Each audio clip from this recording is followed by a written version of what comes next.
morning, and welcome once again to Two Girls in a Pod. I'm Sharon. I'm Christy. Wow, it feels like it's been a hot minute since we've done an episode. Yeah, it has been.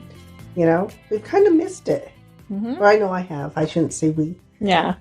We get used to doing it and getting a rhythm, and then, stuff happens. But we had a family visit, so that was nice. It was a good little visit. Yeah, and so today we're talking about, of course, what are we going to talk about? But one of the things Christy talked about was, what is that happiness and the pursuit of happiness? And while I hope everybody knows why it's so important to have that pursuit of happiness, but, there are some people who really don't. So it's kind of a mixed bag there. But I guess one of the things is like Christy just said, life happens and it kind of derails us from that happiness sometimes. And sometimes it's not even a bad thing that might happen. Because, we had such an amazing time with your sister and niece. Fun time. And I have to share that my most favorite time went to a place called Boondocks. And they have bumper boats. Lots and lots of fun. And I got to spray your sister right in the face. I'm sure that was one of the highlights of the trip for her, too. I bet it was. But we had such an amazing time. And so it was a really fun time. It was a really happy time. But even in that, there's, of course, we still have to work and do a little bit of work. And we put off our podcast for a week due to that as well. So, once again, life kind of happens. And sometimes the life that happens is really good and it's a really happy time. But sometimes we have life that happens that isn't. It kind of throws us off our game. Yeah. But I guess we have to define what is happiness, and what it is for you may not be the same for somebody else. And when we have an idea of what makes us happy, I think then it helps us to understand we can't sustain those happy moments all of the time, but creating those moments with people, sometimes it's not about planning it out. Sometimes it happens in the moment, and that's the cool thing. Well, and I think that's what it is. I think people often confuse happiness for contentness. I think that most people, the goal is to be content a majority of the time. And then the happy moments come in, just like the sad do. So if you're content, you have like a baseline, so to speak.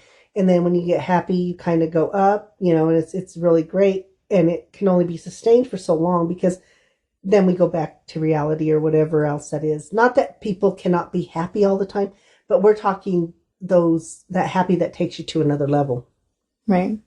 Some people will call contentness happy. So it just depends on what each person's definition of that is. Because I think for the most part, we stay in a pretty happy, content place. Right. We really do. But, this is something that we have actively worked for. Mm-hmm. That we have actively said, this is really important to us. How do we help sustain that?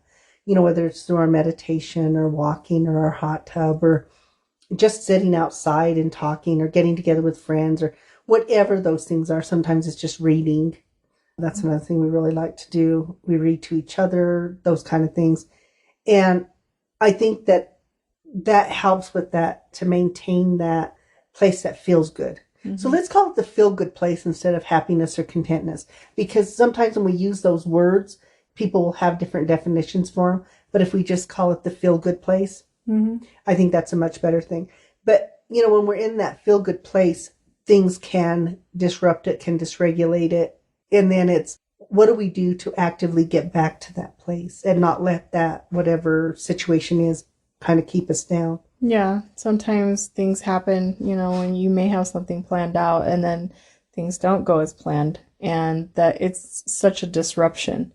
I know that's how it is for me. I have a really hard time with last minute change, and it really just disrupts me. So it'll take me out of that place, that feel good place, for a little bit.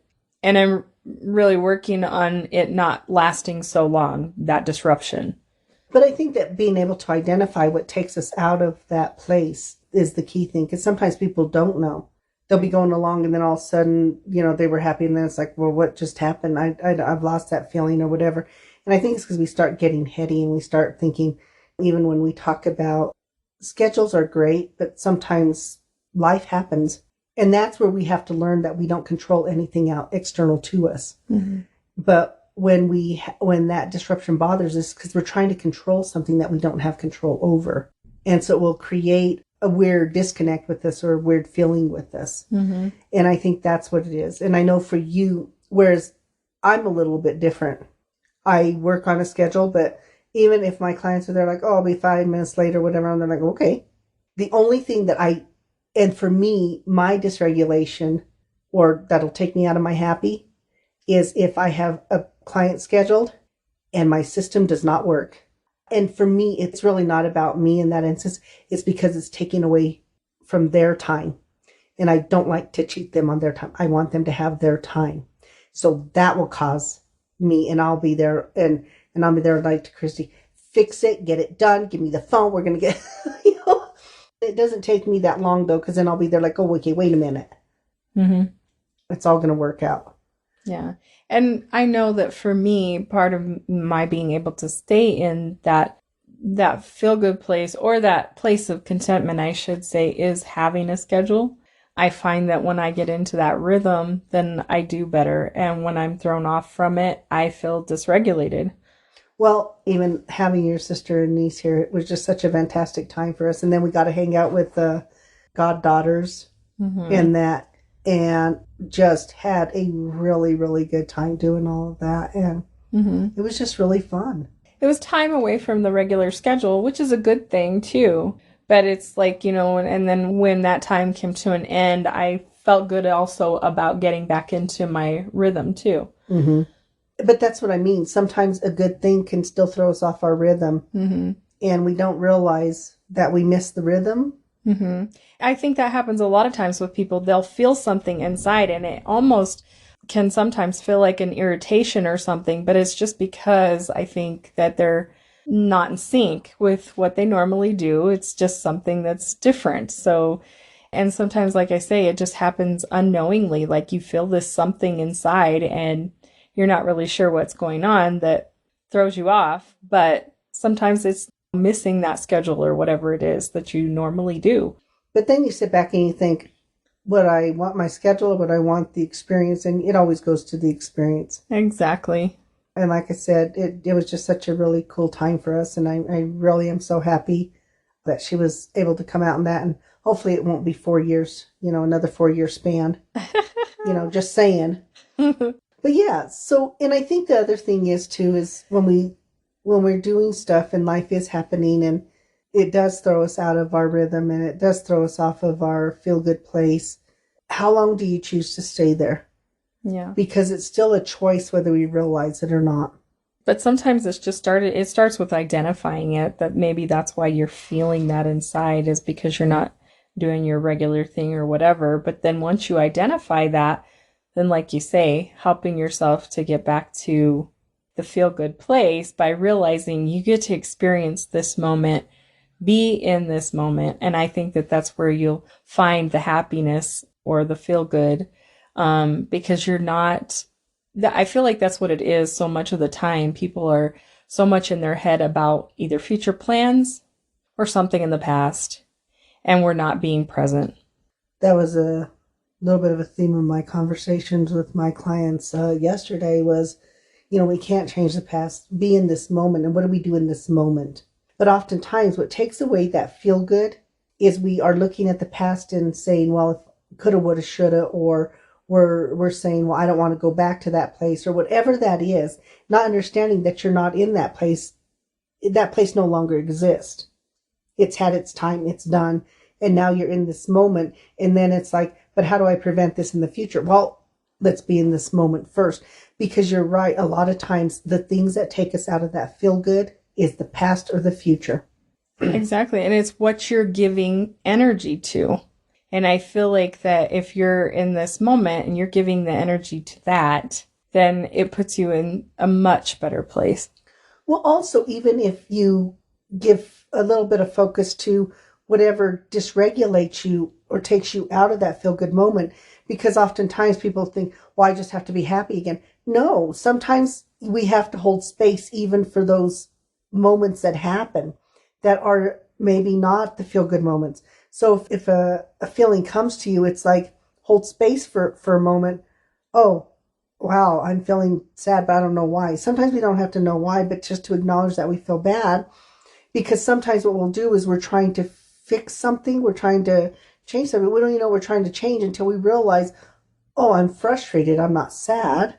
It becomes then our brain is able to kind of work on that a little bit differently. Mm-hmm. And I think that's what it is. And then it's also reminding ourselves, and we do this every day, is gratitude. Because sometimes we get so caught up in the what's not working, or oh my God, my schedule changed, or oh my God, my equipment doesn't work, or all of those things, and we forget to. But I have found that if I shift very quickly into gratitude, things start to smooth out. They start to feel better. And I also get clarity about what it is that's dysregulating me. So I'll get clarity about it's okay. I can see solutions.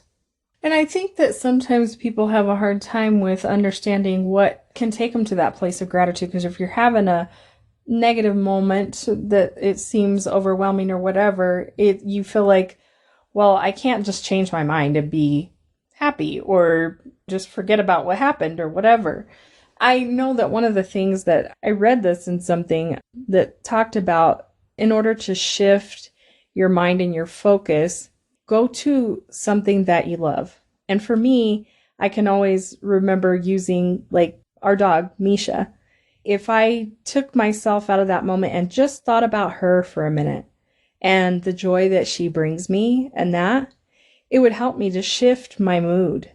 So, even though whatever was happening, that was still impacting me or whatever, but it took me to a different feeling place to just stop and think about her. Well, and I think the thing is too, it's not by all means sitting here and saying that don't have bad feelings or whatever. And that's what I mean by when you have those feelings, you hold space for them for a moment. But when people say, well, I can't just change my mood like that. Well, you did when you got in the mood you were in. We don't have the realization or the understanding that we're still the creator of that. Mm-hmm. And I always tell my clients that if people really learned that they truly, the only thing in life they control is what they think, what they feel, and how they respond to a situation. If they truly understood that and understood that nothing outside of that they have any power and control over, I would not have a job. Mm-hmm. I would not have a job, because the most powerful thing I think people do is getting that understanding of the power that they truly do have over how they see the world. Yeah, controlling that response, because like you say, that's the only thing that you do have control over. You maybe can't change the situation, but you can definitely change your response to it. Absolutely. And it's those things that happen is when we are getting dysregulated, or we're going out of our happy space, it's because we're responding to those situations in a more negative way, or a more whatever way that is. But I think the biggest thing is everybody learning their power. Well, I think we get so identified with the emotion of it. Yes. That's the biggest piece. And then it's like a runaway train. Well, oftentimes people will say, well, I don't know where that came from. Well, it came from your thought, but I wasn't thinking anything. Well, it doesn't work that way. Our thoughts they are so rapid, and we have so many thoughts in such a small period of time that we don't realize it until we actually sit. And that's what I mean by hold space for it for a minute. Mm-hmm. And then when you do that, it's like, oh my God, that's what I was thinking. Yeah. I don't even know where that came from. But oftentimes we can be triggered by anything, from smell to touch to any of our senses, you know what I mean? And so that often happens and we don't know, and we'll be taken out of a feel-good place. Right. And when we talk about the feel-good place, sometimes it can be one of those things where you're taken out of a feel-good place. I was telling Christy a few weeks ago, I was working and all of a sudden I smelled my mom's gravy. And it was a mix of emotion for me, because it was sadness that she'll never make it again, but it was happiness that I had that moment. So it was this really weird thing. It took me a second to shift out of that, to hold space for a minute, appreciate the emotions, but then to shift back into where I needed to be. So it's not that we're saying there's anything wrong with any of those feelings or emotions, but what we're saying is at some point in our life, we all deserve to be happy. And I will work with my clients and I will say, some struggle so hard with even saying, I deserve to be happy.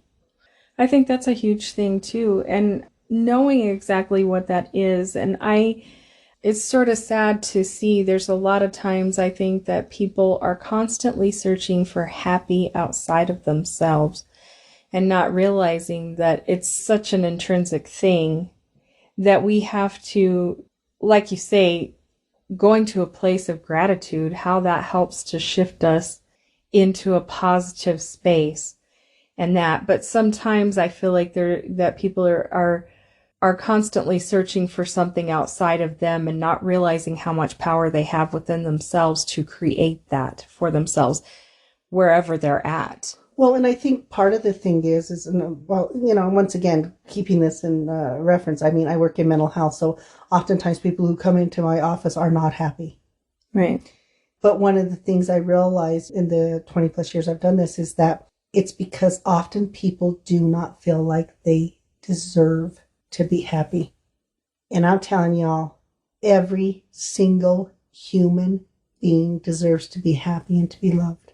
And oftentimes those two things can go hand in hand as well. Yeah, and I think a lot of people they start to feel like they're being selfish or that if they try to create that place of contentment. And it's really funny because I will hear that, well, am I being selfish if I need time alone? Am I being selfish? How do I do that? It's not about being selfish, but sometimes that time alone, I have my clients call it their reset. No, it's your reset. It's so that you can get back to that place of engagement and all of that. But knowing that you need that time alone or whatever it is that brings you that happy, that helps you with that reset to be okay again. But I think that when we live in a society where we have anybody who believes they do not deserve happiness, to me, that's just sad. Mm-hmm. And many of my clients, even to say those words, some of them can't do it. And I think to myself, why would you ever think? But once again, it's because of everything that they have in their head of all those messages that they've heard and stuff. And I think that's where it's hard for people. People will often hear, well, you can't be happy all the time. Well, no, but you can be pretty darn close. Or you don't deserve that. Or, all those things. It doesn't matter what it is. Well, there's people, a lot of times it's like they feel like you say, they don't deserve it. And I think it's because they've heard all these messages throughout their whole entire lives about like what responsibility is and things like that. You start to believe all these things about yourself that you believe to be truths. But, it's really about being accepting of yourself and understanding who you really are and understanding what brings you contentness and understanding that it may not look like what somebody else thinks that it should, but that's okay. Well, and I think the other thing is for adults, they forget how to play. I did play therapy for many, many years, and I would do family play therapy. And I remember on several occasions when I would have the families come in and they would have to play. But the only thing is because it's play therapy, the child dictates the play. What are we going to play? And I remember the parents both just sitting there. And I said, this is play therapy. And they're like, well, we don't know how to do that. I said, well, follow the lead of your child. So I said, well, start by sitting on the floor with them. I was doing this step by step thing with them. Mm-hmm. And the kids all happy because mom and dad are going to play with them. And I remember sitting there and it was like not very far into the play therapy session where all of a sudden dad is up back in the chair and he's looking at it was like a newspaper thing. And I'm kind of looking and I'm just observing and mom's down there and the little boy wanted to play with the army men. So the mom starts setting up her army men and all that. And he's just got his all scattered all over the place. And he goes by and he flicks her man and he does. And she started to get angry. I'm looking at her and she goes, well, why is he flicking my man? I said, because it's a game. What? I said, how hard is it to put the man back up? She said, well, it's not. I said, then why is the emotion? It's because they didn't know how to play. And so it turned his play into something different too. And so I had them sit, the parents sit, and I had the dad put down the magazine. I said, watch, play. And him and I just played. He knocked down my men. He changed the rules 900 times. I never get to win. I don't care. And he's laughing, and they're kind of looking, and they're like, well, the mom, I was playing with them. I said, but you wanted to change the rules. You wanted to make the rules of the game. You wanted your men all lined up. I said, play is fluid. And a lot of times adults have problems with fluidity. They have problems with that shifting of things very quickly sometimes and playing. And that's something you're working on, though. Mm-hmm. Because you'll admit that's something you don't do really well. Yeah, I haven't for a long time, and I know what you're saying. It's like children play for the enjoyment, and they do. They just are in that moment and enjoying it. And yeah, it's like with adults, it seems like because we live in a world of like where there's rules and there's certain things that we do and there's an order to things and all of that, it's like we try to apply all of that to play. Exactly. Even from scheduling our playtime. Oh, we're going to leave. We're going to go at this time where everything is scheduled. Mm-hmm. With children, it's not. And one of the things I have so appreciated and I'm so grateful for in my career is being a play therapist, because children that has allowed me to play. I told Christy I can become a 6-year-old as fast as anybody, mm-hmm. which she says I can. True. And I do. And it doesn't matter. With your niece, let's play speed. Okay. And we just started cracking up and laughing and having a good time with it. She wants to draw, I'll draw. For me, that's your brother when he was little wants to play swords, we're playing swords. I appreciate that about the job that I've been able to do, because it allowed me to always stay a kid to some degree. Yeah. And I cannot tell you how many times in therapy I will get my castle or whatever I'm building, and I have the last piece to put on, and they will come and kick it down.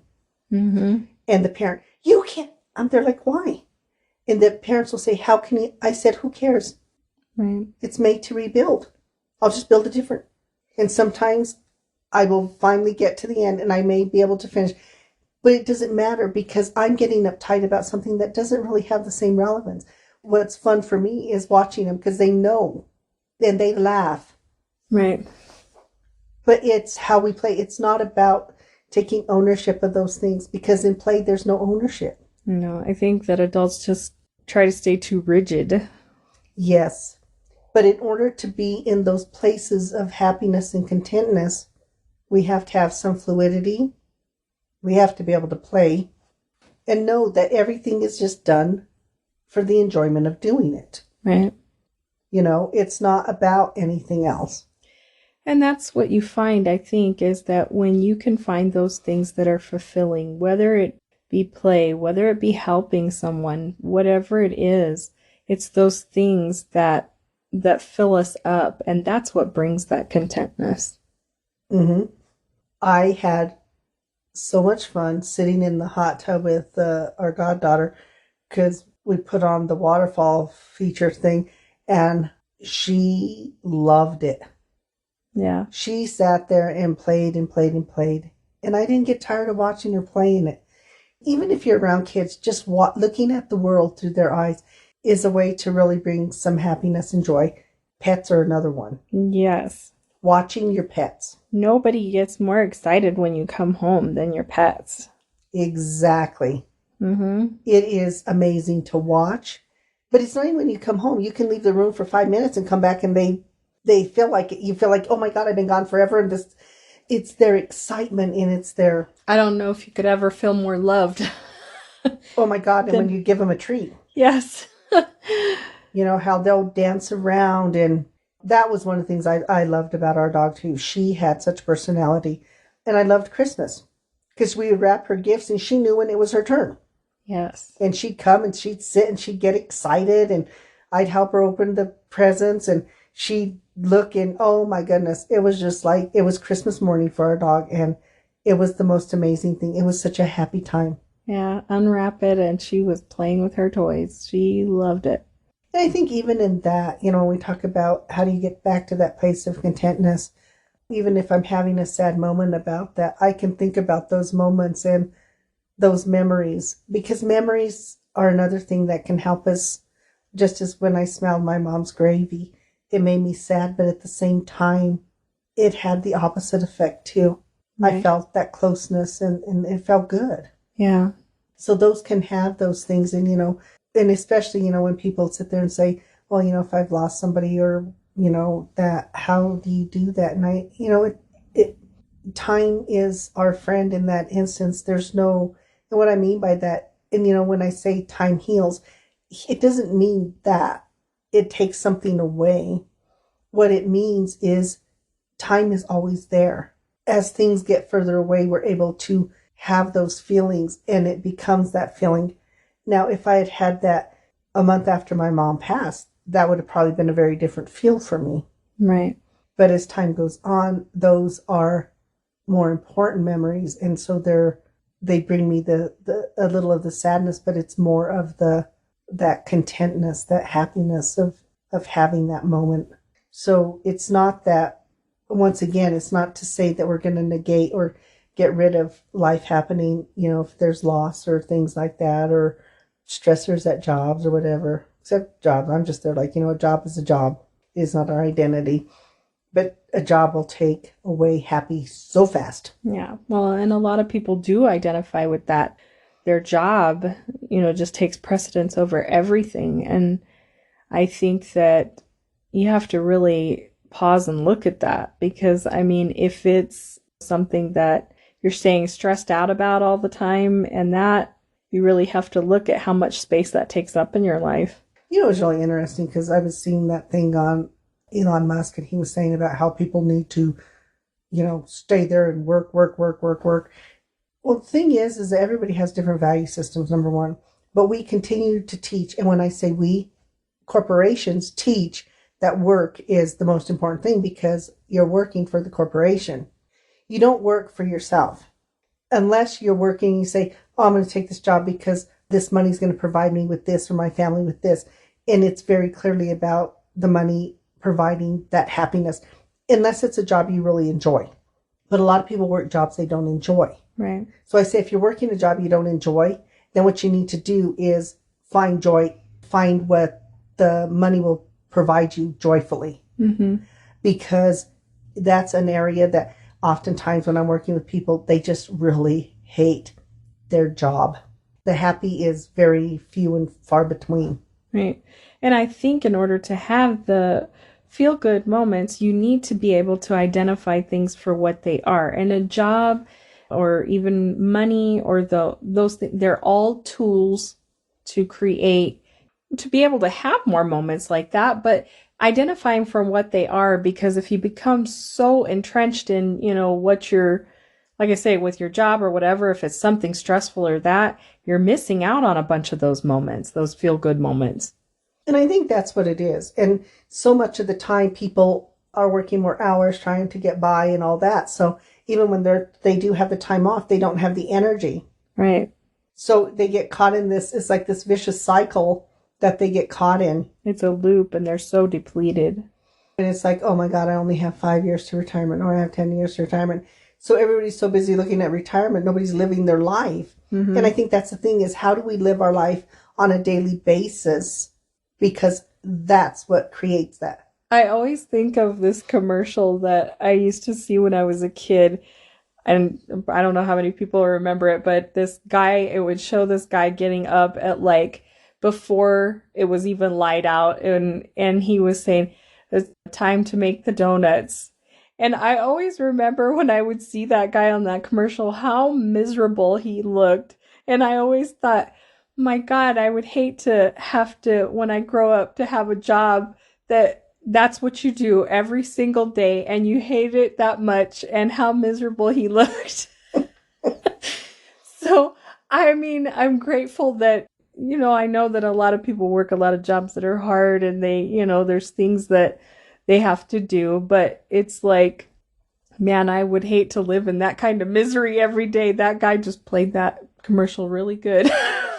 Well, I think that's what it is. Sometimes we can't have the job that we love right away. Sometimes there's stepping stones to get to that. I mean, and I think that people, I think ultimately now, and I think even like with this mad exodus from workplaces and stuff, because people are saying, I think, one of the things that the era of COVID did is it made people self-reflect more. They started to realize how much time they spent away from home, how much time they spent away from their kids and their family or their pets or their home in general, or just people are paying for houses they're hardly ever in. All of those things I think really help people to do a reset and say, you know what, I don't want that. I really want to have quality time. I think it really helped people to shift their priorities for sure, because look at how many people had to start working from home, and think about all the people that spent so much of their day in a commute to someplace, and just, yeah, being able to identify then, wow, maybe this is more important to me than that. And I think that's why I'm really so happy for Kathy G getting her office up north, because, now her commute is so short. And, when you're sitting in traffic, or if something that would be a normally 30-minute or 40-minute drive turns into an hour and a half or 2 hours, that is quality time taken away. And I mean, even if you're in your commute, there's still some things you can do that makes it positive, but it's kind of hard to do because our time is valuable. It is. And I mean, for some people too, I mean, maybe they enjoy driving or whatever, and maybe that's their quiet time in the morning, or they listen to music or a podcast or something like that. So, I mean, it can be about their me time too. So, I mean, it's always being able to identify what helps you. Exactly. But, what research does show is people in traffic is that it creates more negative emotion than positive. Yeah. And even in that, I mean, I hope that we're at a time in our society where we're shifting more to people looking at what helps to make us happy internally. And you're right, but routine gets in the way of that sometimes. Routine can help us stay content or in that feel good place, but any dysregulation to it, but it shouldn't be that way. We need to have more flexibility so that our mood can shift with that. We should have more adaptability. Mm-hmm. Yeah. And I think that's really difficult sometimes. Yeah, sometimes just having to learn to roll with it, because it doesn't always go as planned. Well, and I think, one of the things is, and as you guys all know, is I really love working with my clients who are on the autism spectrum. And my 17-year-old, that was such a big thing for him is the change in anything. Fast forward to today, just so happy and proud of this young man, because he has learned more adaptability. And if he can do it, I'm saying anybody can. Learning that stuff changes, but it's okay. I mean, he still asks. But he gets it a little bit better now. And he's more happy and content now, because that would just cause such dysregulation in him. Yeah. And it does in people. It's like, and I'll admit, first thing I do in the morning is ask you, what's my schedule? Right. I like to know what I'm doing. And when my schedule moves around, it's a little discombobulating for me. I'll be there like, wait a minute, that person's usually not at this time. Because in my head, I go through my schedule, and it causes just that minute of a glitch. Mm-hmm. Well, and I think a lot of times it's like the unknown or something, like if we try to have the set schedule or whatever, and then sometimes if we don't hear back from somebody or that, then you're just kind of left, you don't know in flux if you're going to have an appointment at that time or you're not. So sometimes it's something like that. Well, even it's something as simple as, for people too, is like, if I have a client who has a set time, and say they've had that set time for, say, 3 or 4 months, whatever, and then our schedule changes and we move them to another slot, how many times they'll miss their first appointment in that new slot? Yeah, sometimes that happens. Yeah. And they'll feel all bad, and they're like, it's okay, I understand. But I'm not used to that, and they're like, and it's all fine, it's okay. Yeah. I don't get all worked up and upset about that kind of stuff, because I understand that we get into routines. Mm-hmm. And I don't want them to feel bad. And I want them to understand that I do have empathy and understanding for that. I think that plays a huge role in contentness too, is having empathy and realizing everybody's human. And, we all make mistakes, and, there's things that come up. And so we do have to be understanding of those things. And I think sometimes it is hard for those things, and because I don't think we ever stop. I mean, I think we're always hurried in some ways. And so I don't think we ever allow ourselves to just stop and reflect on ourselves. You know what I mean? It's like take that breath and say, okay, wait, what's going on? Why is it impacting me? What would make it better if I did this? Would that make it, or whatever that is? Sometimes we don't even hold space for ourselves. And I think in doing that, we get to that place of contentment and that place of feel good. And when we're in that place of feel good, then I think we have more happy moments. Mm-hmm. Because I think it's a struggle when we're in a down place or negative, and we perpetuate those negative thoughts and stuff like that, and not understanding that it's like people love when they feel those moments of contentness because they think that's happy, but it's really just the baseline, but it's from where they come from. You know what I mean? So it's like they're always, people, when we work with, and, we have some people in our life who, we really work with them on, you're in such a negative place all the time. But what that does is that negativity has the ability to roll off onto you too. And then before you realize it, you're in a negative space. So it takes that conscious thought to say, well, wait a minute, this isn't my negative. And then sometimes when we get back to that positive place, that feel good place, we can also help those other people because it can become just as contagious. Yes, definitely. I mean, you think about that, you can listen to somebody, maybe they're venting about something or that, and you all of a sudden realize that you're kind of taking on some of that anxiety that person is feeling because of the situation. And maybe it has nothing to do with you, but you just kind of get all wrapped up in what they're telling you, and you feel that energy of that angst or that frustration. I was talking to my sister one day, and I was telling her some different things, and she tells me, whoa, sis, she says, I'm getting anxiety over the phone about this. Right. And it wasn't even anything that pertained to her, but yeah. But once again, how quickly she identified that, and it was kind of cool because it was like, oh yeah, I can see that, and then we kind of moved on to something else. Well, and then you guys were both able to laugh about it, even though the situation that you were talking about, is something serious, but her being able to identify that, you guys then were able to laugh about it. Oh, geez, yeah, I know what you're saying, but it's making me anxious. So, I mean, even that, I think that there's all of these things that we can do. It's taking time. I think when I think about, overall, what is this podcast about? It's about taking care of yourself.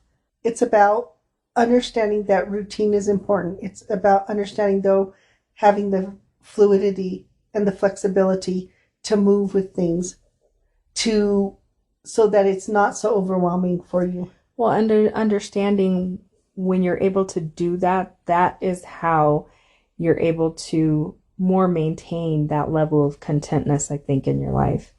Well, and also understanding, first and foremost, every single human being deserves to be happy. And there is a sadness when we take somebody along the way takes that away from people. That anybody should feel like they're not deserving of being happy.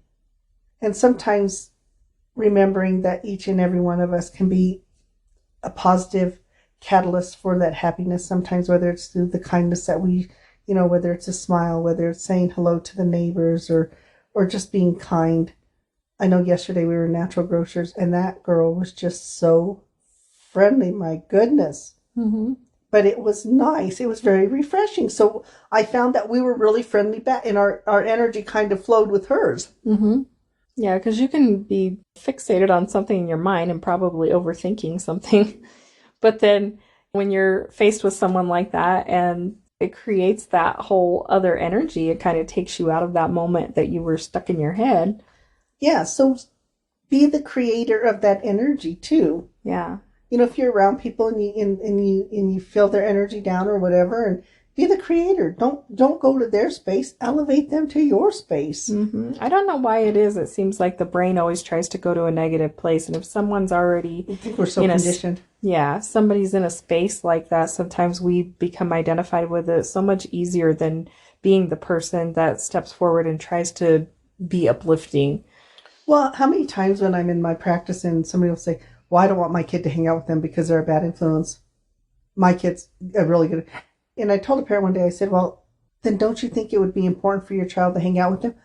Well, they're a bad influence. I said, but if your child is a positive influence, why do we assume that the positive influence is not as powerful as the negative? Mm-hmm. And they kind of sat with that. Right. And they said, well, you know what? We're going to explore that more. So the kids are still friends, but it's not that the kid was a bad influence. The kid just needed a really good friend. And my client became that really good friend. So those are things that can happen too. Right. So, spread, it's about self-checking it's about taking that moment to self-reflect and to do a little reset if we have to of where we're at with the happy, or contentness or whatever we want to call it. And then remembering that when you're in that place, then you have the ability to influence that or to at least plant that seed in other people. So those people who you may not even know do not feel worthy of being happy. You may be a positive influence and maybe for that moment helping them to feel that. And I think, remember, everything is just built on moments. So if those people come across you and then 3 other people, and it's that again, maybe at one point during that day, they will feel worthy of being happy. It is. It's all about those moments.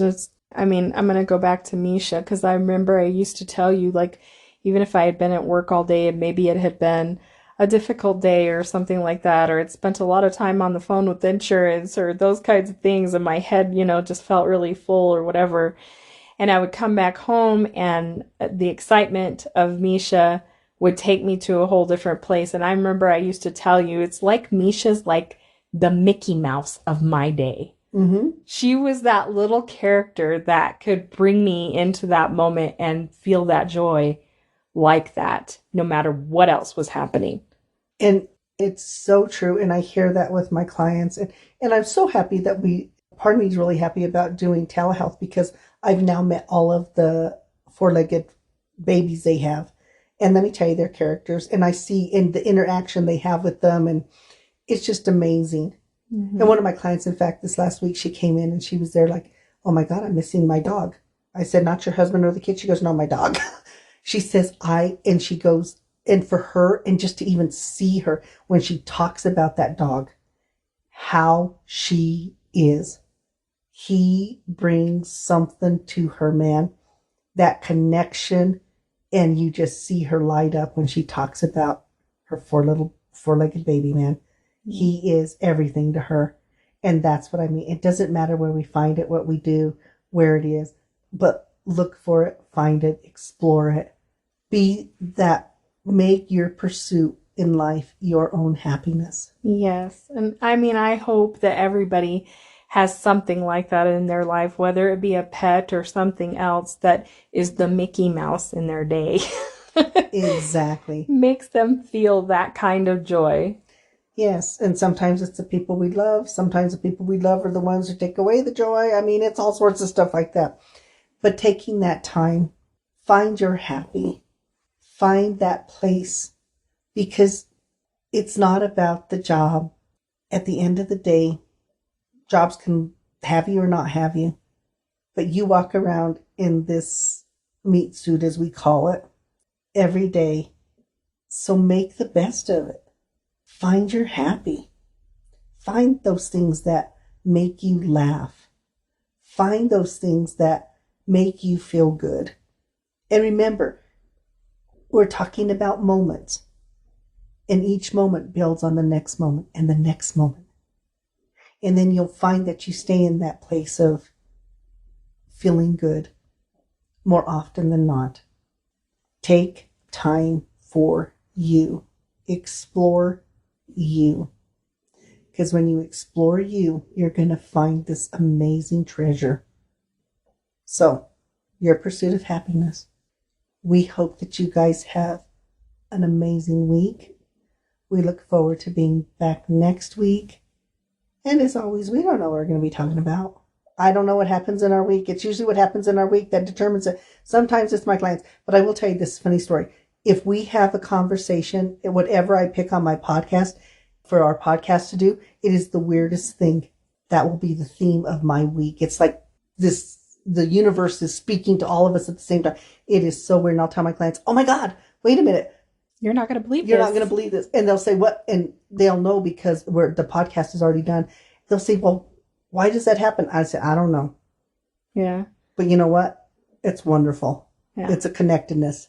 I'm hoping that it means that we're in alignment with what we should be talking about and that it will help someone. And as always, we are so grateful for those of you who listen. Yes. We so appreciate it. Always say gratitude statements for our listeners. Yes. Thank you so much. And we will be back next week. Bye. Bye.